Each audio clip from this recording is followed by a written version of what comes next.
என்னுடைய சொத்து என்னுடைய பேரப்பிள்ளைக்கு தாங்க போய் சேரணும், நான் அதை தாங்க விரும்புகிறேன், அதுக்கு ஒரு வாய்ப்பு இல்லையா சட்டத்தில் அப்படின்னு நீங்கள் கேட்கலாம். கண்டிப்பாக இருக்குங்க. அதுக்கு நீங்கள் என்ன பண்ணணும்னா, பிறக்கப்போகும் உங்களுடைய பேர குழந்தைகளுக்கு நீங்கள் சொத்து எழுதி வைக்க ஆசைப்பட்டால், உயிரோடு இருக்கும் பிள்ளைக்கு, மகனோ மகளோ, அவங்களுக்கு உங்களுடைய சொத்தை நீங்கள் முதலில் எழுதி வைக்க வேண்டும்.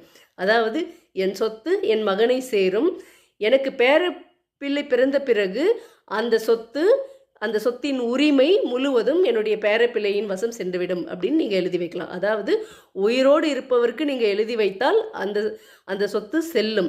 அதே போல் அவருக்கு ஒரு குழந்தை பிறந்தால் அந்த சொத்தின் உரிமை நீங்கள் யாருக்கு எழுதி வைக்கிறீங்களோ அவங்களிடமிருந்து பறிபோய் உடனடியாக பிறக்கக்கூடிய குழந்தையின் வசம் சென்றுவிடும். அதனால் யாராவது உங்களுடைய பேர குழந்தைகளின் மீது, பிறக்காத பேரப்பிள்ளைகள் மீது சொத்தை எழுதி வைக்க விரும்பினால் இப்படி ஒரு ஏற்பாட்டை